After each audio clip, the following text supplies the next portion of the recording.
Hi friends, welcome back to Sue's kitchen. നമ്മളിന്ന് ചെയ്യുന്നത് ഒരു ഹൈദരാബാദി സ്റ്റൈൽ പനീർ റെസിപ്പിയാണ് കേട്ടോ. ഇത് ചപ്പാത്തി, നാൻ, പൊറാട്ട എല്ലാത്തിൻ്റെയും കൂടെ നല്ലൊരു കോമ്പിനേഷനാണ്. അതിനേക്കാൾ ഉപരി ഉണ്ടാക്കാൻ വളരെ ഈസിയാണ്. വളരെ ഡിഫറെൻറ്റ് ടേസ്റ്റോട് കൂടിയിട്ടുള്ള ഈ ഹൈദരാബാദി പനീർ റെസിപ്പി എങ്ങനെയാണ് തയ്യാറാക്കുന്നതെന്ന് നോക്കാം. അപ്പോൾ ഈ ഒരു റെസിപ്പിയിലേക്ക് കടക്കുന്നതിന് മുന്നായിട്ട് നിങ്ങൾക്ക് എൻ്റെ വീഡിയോ ഇഷ്ടപ്പെടുകയാണെങ്കിൽ ഒന്ന് ലൈക്ക് ചെയ്യാനും അതുപോലെ തന്നെ സബ്സ്ക്രൈബ് ചെയ്യാനും മറക്കരുത് കേട്ടോ. അപ്പം നമ്മളുടെ ഈ ഒരു സ്പെഷ്യൽ റെസിപ്പി എങ്ങനെയാണ് ചെയ്യുന്നതെന്ന് നോക്കാം.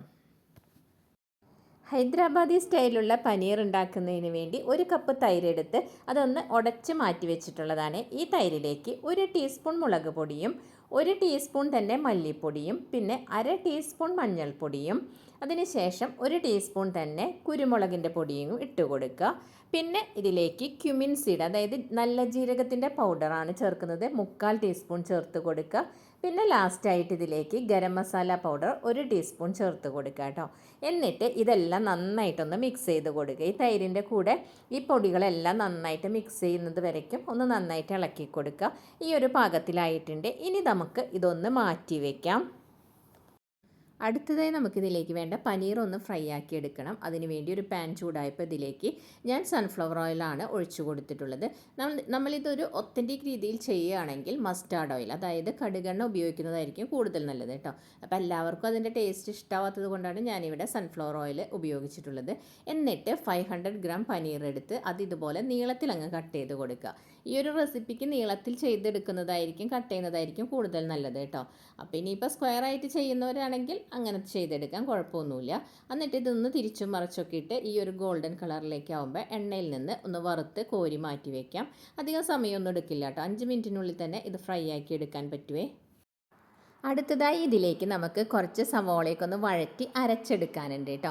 അപ്പോൾ അതിനുവേണ്ടി ആ പനീർ നമ്മൾ വറുത്തെടുത്ത എണ്ണയിലേക്ക് തന്നെ ഒരു 3 സവോള അത്യാവശ്യം വലുതായി തന്നെയാണ് കട്ട് ചെയ്തിട്ടിട്ടുള്ളത് കേട്ടോ. ഒന്ന് കട്ട് ചെയ്ത് ചേർത്ത് കൊടുക്കാം. അതൊന്ന് ട്രാൻസ്പാരൻ്റ് ആയി വന്നാൽ മതിയാവും. ആ സമയത്ത് ഇതിലേക്ക് ഒരു 8 വെളുത്തുള്ളിയും കട്ട് ചെയ്തത് ചേർത്ത് കൊടുക്കുന്നുണ്ട്. ഇതും കൂടെ ചേർത്ത് ഒന്ന് ഇളക്കി കൊടുക്കുക. അതിന് ശേഷം കുറച്ച് ഇഞ്ചി, അതായത് ഒരു മീഡിയം വലുപ്പത്തിലുള്ള ഇഞ്ചി എടുത്ത് അതും കട്ട് ചെയ്ത് ചേർത്ത് കൊടുക്കുക കേട്ടോ. പിന്നെ പച്ചമുളകും കൂടെ ചേർത്ത് കൊടുക്കുക. ഒരു 5-6 പച്ചമുളക് എടുക്കുക, അതും ഒന്ന് ചേർത്ത് കൊടുക്കുന്നുണ്ട്. എന്നിട്ട് ഇതെല്ലാം ഒന്ന് വഴറ്റി കൊടുക്കുക. ഒരുപാട് അങ്ങ് ഒരു റെഡിഷ് കളറിലേക്ക് ആവേണ്ട ആവശ്യമൊന്നുമില്ല. ഒന്ന് ഇതെല്ലാം കൂടി ഒന്ന് വഴറ്റിയെടുത്താൽ മാത്രം മതിയാവും കേട്ടോ. ഇപ്പോൾ ദാ ഇവിടെ ഒന്ന് ആയി വന്നിട്ടുണ്ട്. ഈ സമയത്ത് ഇനി നമുക്കിതിൻ്റെ തീയൊന്ന് ഓഫ് ചെയ്ത് കൊടുക്കാം. അതിന് ശേഷം ഇതൊന്ന് തണുത്ത് വന്നതിന് ശേഷം നമുക്കിതെല്ലാം കൂടി ഒന്ന് അരച്ചെടുക്കണം കേട്ടോ.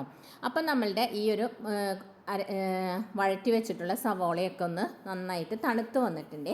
അപ്പോൾ ഒരു മിക്സിയുടെ ജാർ എടുക്കുക. എന്നിട്ട് അതിലേക്ക് ഓരോ പിടി വീതം മല്ലിയിലയും പുതിനയിലയും കൂടി അരിഞ്ഞതാണ് ഞാനിപ്പം ചേർത്ത് കൊടുക്കുന്നത് കേട്ടോ. ഒരു പിടി മതിയാവും രണ്ടും. അപ്പോൾ ഓരോ പിടി എടുത്ത് അരിഞ്ഞതാണ് ഇട്ട് കൊടുത്തിട്ടുള്ളത്. ഇതിനോടൊപ്പം നമ്മൾ നേരത്തെ വഴറ്റി മാറ്റി വെച്ച സവോള ഉണ്ടല്ലോ, അത് തണുത്ത് കഴിഞ്ഞപ്പോൾ അതും കൂടെ ചേർക്കുക.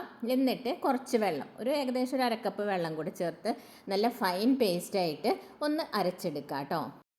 ഇനി നമുക്ക് കറി തയ്യാറാക്കാൻ തുടങ്ങാം. അതിനുവേണ്ടി ഒരു പാൻ അടുപ്പിൽ വെച്ച് ചൂടായപ്പോൾ അതിലേക്ക് കുറച്ച് എണ്ണ ഒഴിച്ചു കൊടുത്തിട്ടുണ്ട് കേട്ടോ. എന്നിട്ട് ഇനി നമ്മൾ ചേർക്കുന്നത് ഓൾ ഗരം മസാലാസാണ്. അതിനുവേണ്ടി ഒരു 2-3 വറ്റൽമുളക് എടുത്ത് ഒന്ന് കട്ട് ചെയ്ത് കൊടുക്കുക. പിന്നെ ഒരു 1/2 ടീസ്പൂൺ കുരുമുളകും 4-5 ഏലക്കായ, 4-5 തന്നെ ഗ്രാമ്പു, ഒരു 1/2 ടീസ്പൂൺ ക്യുമിൻ സീഡ്, അതായത് നല്ല ജീരകം, ഒരു 3 കഷ്ണം പട്ടയും കൂടെ ചേർത്ത് കൊടുക്കുന്നുണ്ട്. ഇതിനോടൊപ്പം 2 വഴനയിലയും കൂടി ഇട്ട് കൊടുക്കുക കേട്ടോ. ഇതുകൂടെ ചേർത്ത് നന്നായിട്ടൊന്ന് ഇളക്കി കൊടുക്കുക. ഈ സമയത്ത് ഫ്ലെയിം കുറച്ച് വെച്ചേക്കണേ, അല്ലെങ്കിൽ അത് പെട്ടെന്ന് കരിഞ്ഞു പോകും. അതിനുശേഷം ജീരകം നന്നായിട്ട് പൊട്ടി വരുമ്പോൾ നമ്മൾ നേരത്തെ സവോളയും ഈ മല്ലിയില അതുപോലെ പുതിനയിലൊക്കെ അരച്ച് വെച്ചിട്ടുണ്ടായിരുന്നില്ലേ, ആ മിക്സ് ഇതിലേക്ക് ചേർത്ത് കൊടുക്കുക കേട്ടോ. ഇപ്പോൾ ജീരകമൊക്കെ നന്നായിട്ട് പൊട്ടി വന്നിട്ടുണ്ട്. ഈ സമയത്ത് നമ്മൾ നേരത്തെ അരച്ച് വെച്ച ആ മസാല അങ്ങ് ചേർത്ത് കൊടുക്കുകയാണ് കേട്ടോ. ഉള്ളിയും മല്ലിയില പുതിനയിലയൊക്കെ കൂടെ അരച്ചെടുത്തത് ഒന്ന് ചേർത്ത് കൊടുക്കുകയാണ്. ഈ സമയത്ത് ഒട്ടും തന്നെ ഇതിൽ വെള്ളമൊന്നും ചേർക്കരുത്. നമ്മൾ ആ ജസ്റ്റ് അരപ്പ് മാത്രം ചേർത്ത് കൊടുക്കുക. അതിന് ശേഷം നന്നായിട്ടൊന്ന് ഒരു 2 മിനിറ്റ് സമയം ഇങ്ങനെ ഒന്ന് മിക്സ് ചെയ്ത് കൊടുക്കുക കേട്ടോ. ഇങ്ങനെ മിക്സ് ചെയ്തതിന് ശേഷം നമുക്കൊന്ന് ഒരു 5 മിനിറ്റ് സമയം ഇതൊന്ന് അടച്ച് വെച്ച് വേവിക്കണേ. അപ്പോൾ ഇതിൻ്റെ പച്ചമണമൊക്കെ പെട്ടെന്ന് പോയി കിട്ടും. ഈ സമയത്ത് ഒട്ടും വെള്ളമൊന്നും ചേർത്തിട്ടില്ല. അപ്പോൾ നമ്മൾ ഒരു 5 മിനിറ്റ് ഇങ്ങനെ അടച്ച് വെച്ച് വേവിച്ചതിന് ശേഷം ഇപ്പോൾ ഓപ്പൺ ചെയ്യാണ്. ഇപ്പോൾ അതിൻ്റെ ആ ഒരു പച്ച ടേസ്റ്റൊക്കെ മാറി നല്ല പെർഫെക്റ്റ് ആയിട്ട് വന്നിട്ടുണ്ട് കേട്ടോ. എന്നിട്ട് ഇതൊന്ന് നന്നായിട്ട് മിക്സ് ചെയ്ത് കൊടുത്തതിന് ശേഷം ഇതിലേക്ക് ഇനി നമുക്ക് കുറച്ച് ചൂടുവെള്ളം ഒഴിച്ചു കൊടുക്കാം. നല്ല ചൂടുള്ള വെള്ളം തന്നെ ഒഴിക്കാൻ ശ്രമിക്കണേ, പച്ചവെള്ളം ഒഴിക്കരുത് കേട്ടോ. അപ്പോൾ അതൊരു 1-1.5 കപ്പൊക്കെ നിങ്ങൾക്ക് ഒഴിച്ചു കൊടുക്കാം. അപ്പോൾ ആ ഗ്രേവിയുടെ തിക്നെസ് നോക്കിയിട്ട് ഒഴിച്ചു കൊടുക്കുക കേട്ടോ. അപ്പോൾ ഇതും കൂടെ ചേർത്ത് നന്നായിട്ട് മിക്സ് ചെയ്യുകയാണേ. നമ്മളിപ്പോൾ ഇവിടെ വെള്ളമൊക്കെ ചേർത്തതിന് ശേഷം ഗ്രേവി നല്ല തിക്കായിട്ട് തിളച്ച് വന്നിട്ടുണ്ട് കേട്ടോ. ഈ സമയത്ത് നമ്മൾ നേരത്തെ തൈരിൽ കുറച്ച് മസാലപ്പൊടികളൊക്കെ ചേർത്ത് വെച്ചിട്ടുണ്ടായിരുന്നില്ല, മുളക് പൊടി, മഞ്ഞൾപ്പൊടി, മല്ലിപ്പൊടിയൊക്കെ, ആ ഒരു മിക്സ് ഇതിലേക്ക് ചേർത്ത് കൊടുക്കുക. എന്നിട്ട് ഈ ഗ്രേവിയുമായിട്ട് ഇത് നന്നായിട്ടൊന്ന് മിക്സ് ചെയ്ത് കൊടുക്കുക കേട്ടോ. ഇങ്ങനെ നന്നായിട്ടൊന്ന് മിക്സ് ചെയ്തതിന് ശേഷം നമുക്ക് ഇതിന് ആവശ്യത്തിനുള്ള ഉപ്പ് കൂടെ ചേർത്ത് കൊടുക്കുക. ഉപ്പ് കൂടെ ചേർത്ത് വീണ്ടും ഒന്ന് മിക്സ് ചെയ്ത് കൊടുക്കുക. എന്നിട്ട് വീണ്ടും നമുക്കൊരു 5 മിനിറ്റ് സമയം ഇതൊന്ന് അടച്ച് വെച്ച് വേവിക്കണേ. അപ്പോഴാണ് ഇതിന് എണ്ണയൊക്കെ തെളിഞ്ഞ് നല്ല പെർഫെക്റ്റ് ആയിട്ട് വരുള്ളൂ. അപ്പോൾ അതിന് വേണ്ടി നമ്മളിവിടെ അടച്ച് വെച്ചിട്ട് ഒരു 5 മിനിറ്റ് വേവിക്കുകയാണേ. അപ്പോൾ 5 മിനിറ്റ് കഴിഞ്ഞപ്പോൾ ഞാനിപ്പോൾ ഓപ്പൺ ചെയ്തിട്ടുണ്ട്.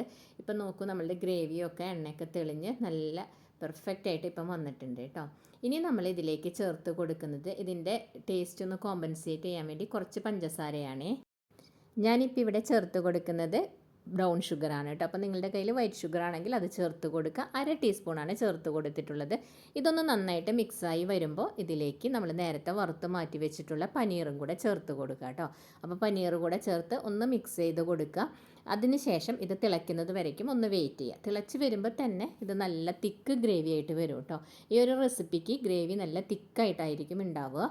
അപ്പോൾ ദാ ഇവിടെ നന്നായിട്ട് തിളച്ച് വന്നിട്ടുണ്ട്, ഗ്രേവി നല്ല തിക്കായി വന്നിട്ടുണ്ട് കേട്ടോ. ഈ സമയത്ത് നമ്മൾ ഇതിലേക്ക് ഫ്രഷ് ക്രീമാണ് ചേർത്ത് കൊടുക്കുന്നത്. ഇപ്പം നിങ്ങളുടെ കയ്യിൽ ഫ്രഷ് ക്രീം ഇല്ലയെന്നുണ്ടെങ്കിൽ ഒരു പിടി അണ്ടിപ്പരിപ്പ് എടുക്കുക.